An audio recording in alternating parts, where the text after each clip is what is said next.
Kitchen के कुछ छोटी छोटी ऐसे टिप्स जो रोज़ाना हमारे काम में आते हैं और हमारे काम को आधा कर देते हैं। तो ऐसे ही कुछ यूज़फुल टिप्स एंड ट्रिक्स लेके आ चुकी हूँ जो आपका बेहद काम आएगा। Hello everyone and welcome back to my channel. कैसे हो आप सभी लोग? आई होप कि आप सब बहुत अच्छे होंगे। तो चलिए आज का वीडियो शुरू करते हैं। सो गाइस देखिए, इस तरह का जो एल्यूमिनियम का बर्तन होता है ना, चाहे वो कुकर हो या भिगोना, जब हम इसमें कुछ चीज़ बॉयल करते हैं जैसे कि आलू या सिंघाड़ा वगैरह, तब आप देखिएगा इस तरह का काला काला दाग इसमें पड़ जाते हैं जो बहुत ख़राब लगता है देखने में। और इसको छुड़ाने में भी काफ़ी दिक्कत होती है, अच्छे से नहीं छूटता है। तो इसके लिए एक छोटा सा ट्रिक लेके आ चुकी हूँ। और आप एक काम भी कर सकते हैं, जब आलू या तो फिर सिंघाड़ा बॉयल करने के लिए आप रखें उस टाइम नींबू का एक छोटा सा टुकड़ा उसके साथ डाला कीजिए। इससे कि देखिएगा ये काला दाग नहीं आएगा। लेकिन कभी कभार ऐसा होता है ना, घर में नींबू नहीं है या फिर नींबू डालना हम भूल चुके हैं, इस तरह का दाग आ चुका है। अब इसको हम कैसे छुड़ाएं? तो इसके लिए एक छोटा सा ट्रिक आप अपना सकते हैं। तो एल्यूमिनियम फॉयल आप ले लीजिए, फॉयल पेपर ले लेना है। लेने के बाद इसको ना इस तरह से आप लड्डू जैसा बना लीजिए। अगर आपका कुकर मतलब सूखा है, ड्राई है, तो थोड़ा सा पानी इसमें डाल दीजिए। डालने के बाद इस तरह से रब कीजिए। ठीक है, तो ये एल्यूमिनियम फॉयल जो है ना, ये काला दाग को उठाने में बहुत ही कारगर है। चाहे वो भिगोना हो या कुकर हो, जिसमें भी इस तरह का काला दाग अगर आ जाए तो उसको आप इस तरह से छुड़ाइए। आप देख ही सकते हैं, थोड़ा सा ही रब करते ही ये छूटता चला जा रहा है और देखिए काला काला निशान किस तरह से रिमूव होते जा रहा है। ये बहुत ही यूज़फुल टिप है, आप ज़रूर से ट्राई कीजिएगा और इस तरह से आप अपने बर्तनों को चमका सकते हैं, कम मेहनत में और कम खर्चा में।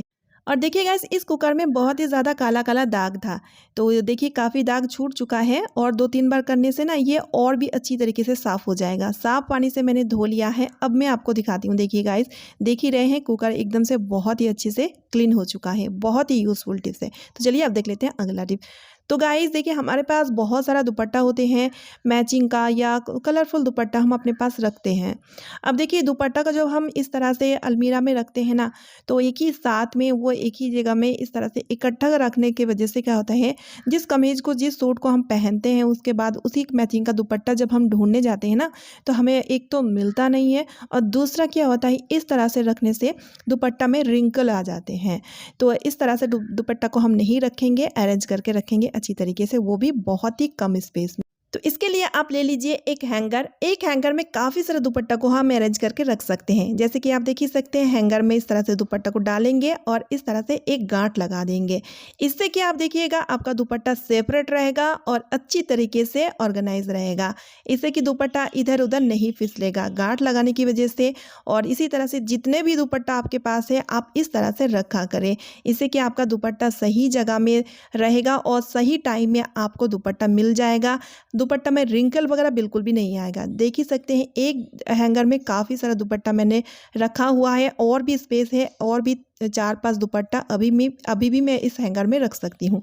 अब इसको आप अलमीरा में हैंग करके रख लीजिए। इससे कि आप देखिएगा स्पेस भी बचेगा।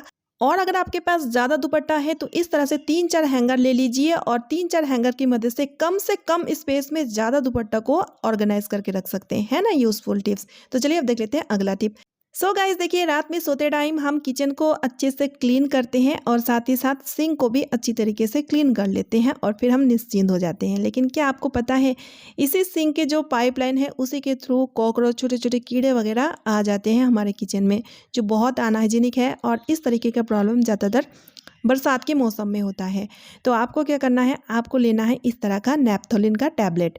ठीक है, नेपथोलिन टैबलेट ले लीजिए और सिंक ड्रेन में इस तरह से डाल दीजिए। अब हम क्या करेंगे, देखिए मेरे पास इस तरह का एक कंटेनर का लीड था जो बेकार हो चुका है, कंटेनर टूट चुका है और इस लीड को मैंने फेंका नहीं है। इस लीड का यूज़ हम लेंगे। अब इसमें देखिए साइडों में रबड़ लगा हुआ है, तो ये अच्छे से टाइटली फिक्स हो जाएगा। तो इसी तरह से डेली रात के टाइम हम सिंक ड्रेन को कवर करके यानी कि ढक करके रखेंगे। इससे कि कीड़ा या कॉकरोच वगैरह बिल्कुल भी नहीं आ पाएगी। तो देखिए, ये छोटा सा हैक है लेकिन बहुत ही काम के हैं। तो आप भी इस तरह से सिंक ड्रेन को रात के टाइम ज़रूर कवर करके रखिएगा। अगर आपके पास इस तरह का लीड नहीं है तो कोई दिक्कत नहीं है। अगर आपके पास छोटा मोटा जो वेस्टेज कंटेनर है उसका भी यूज़ आप इस तरह से ले सकते हो। बहुत ही यूज़फुल टिप है। आई होप ये टिप भी आपका बहुत काम आएगा। तो चलिए अब देख लेते हैं अगला टिप।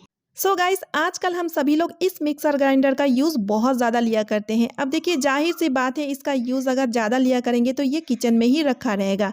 तो जब हम इसको इस तरह से किचन प्लेटफॉर्म में रखा करते हैं तो एक दिक्कत हमेशा आती है इसका वायर को लेकर के।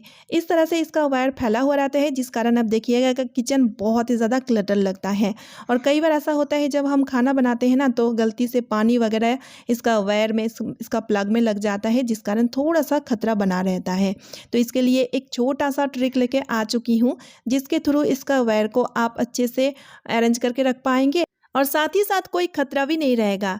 तो इसका वायर को समेटने के लिए काफ़ी सारा हैक आपने देख चुके होंगे, लेकिन ये वाला हैक सबसे यूज़फुल है। इसके लिए हम लेंगे ज्वेलरी बैग। जी हाँ, हमारे घर में पड़ा हुआ जो बेकार सा ज्वेलरी बैग है ना, उसका यूज़ अब हम लेंगे। तो इसमें से मैं बड़ा वाला बैग जो है ना, उसको लूँगी। ठीक है, अब उसको लेकर के हम क्या करेंगे, इसको वॉल पे हमें चिपकाना है।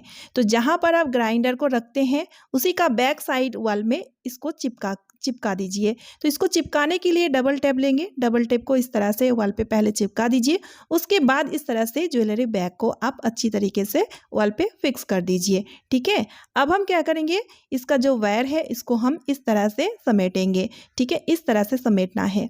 तो इस तरह से समेटने के बाद इसमें हम चढ़ाएंगे रबर बैंड। रबर बैंड चढ़ाने से ये अच्छी तरीके से एक जगह में फिक्स रहेगा। अब हम क्या करेंगे, इसको बैग के अंदर डालेंगे। डालने के बाद बैग का जो जिप है इसको हम बंद करके रखेंगे। अब देखिए कितना बढ़िया तरीके से ये ऑर्गेनाइज हो चुका है, और इससे कि आप देख ही सकते हैं, इसमें ना कोई खतरा रहेगा और ना ही आपका किचन क्लटर रहेगा, और इससे कि आपके किचन में स्पेस भी बचेगा और देखिए देखने में भी कितना सुंदर लग रहा है ना। बढ़िया सा आइडिया। आई होप ये आइडिया आपका बहुत ही काम आएगा। अगर काम आए तो एक लाइक ज़रूर कर दीजिएगा। तो चलिए अब देख लेते हैं अगला टिप। अगला टिप में मैंने यहाँ पे लिया है कप। अब देखिए, सुबह शाम इस कप के थ्रू हम चाय वगैरह पीते हैं। तो देखिए गाइस, जब हम चाय वगैरह पीते हैं ना, तो कुछ दिन बाद देखिएगा इस कप में से चाय का एक अजीब सा स्मेल आने लगता है। चाहे क्यों ना इस कप को हम अच्छी तरीके से धो के साफ करके रखें, फिर भी देखिएगा वो स्मेल बहुत ही ख़राब लगता है। तो इसके लिए एक छोटा सा हैक लेके आ चुकी हूँ। तो सबसे पहले आपको क्या करना है, आपको लेना है तवा या फ्राइंग पैन, जो भी आपके पास है आप ले लीजिए। गैस ऑन कर लीजिए और अच्छे से इसको गर्म कर लीजिए। तवा को गर्म करने के बाद गैस को बंद कर दीजिए, या तो फिर हल्का सा फ्लेम भी करके रख सकते हैं। उसके बाद जितने भी कप है उसको आप इस तरह से उल्टा करके रख लीजिए। इस तरह से करने से आप देखिएगा कप में से जितने भी बैड स्मेल है वो दूर हो जाएगा मिनटों में। लेकिन हाँ, ध्यान रखिएगा, फ्लेम को तेज बिल्कुल भी नहीं करना है, फ्लेम को एकदम से लो रखना है। या तो फिर आप और एक काम भी कर सकते हैं, पहले आप तवा को बहुत ही अच्छी तरीके से गर्म कर लीजिए और गैस को बंद करने के बाद कपों को इस तरह से उल्टा करके 5 से 10 मिनट के लिए रखा करें। इससे भी आप देखिएगा कप का बैड स्मेल बिल्कुल ख़त्म हो जाएगा। सो गाइस, आज का वीडियो मैं यही पेंट कर रही हूँ। आई होप आप सभी को आज का वीडियो यूज़फुल लगा है। वीडियो यूज़फुल लगने पे वीडियो को ज़्यादा से ज़्यादा शेयर कर दीजिएगा। एक लाइक करके मुझे मोटिवेट कीजिएगा। चैनल पे न्यू यानी कि पहली बार आए हैं तो चैनल को सब्सक्राइब ज़रूर कर लीजिएगा। तो चलिए मिलती हूँ नेक्स्ट वीडियो में। Bye friends and thanks for watching.